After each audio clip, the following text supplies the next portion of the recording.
Welcome to Sweet Life Beat Life. We hope this video helps. You begin by specifying what the model must do and why that metric matters. Once defined, gather and quickly inspect your data for schema issues, missing values, and class imbalance, because early surprises derail training. Make a baseline now, a simple rule or linear model, so you have something to beat. Then split data into train, validation, and test, or choose cross-validation. This immediate focus on objective data quality and baseline saves time and keeps your work measurable. You now transform and expand features with intent, encode categoricals, normalize numerics, craft interactions, and add domain features that matter. Once done, select diverse model families, linear, tree-based, and a neural net, and run hyperparameter searches using cross-validation to avoid overfitting. Make reproducible pipelines that combine preprocessing and training, add unit tests, and log experiments.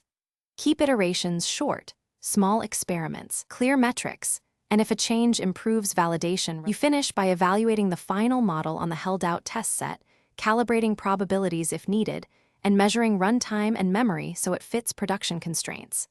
Then deploy with continuous integration and canary rollouts, monitoring key metrics and logging inputs for debugging. Make sure you have an automated rollback path.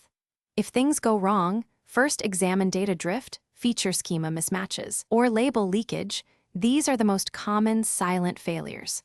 Address them before rewriting the model to save time. Thanks for watching. Consider subscribing if we helped you.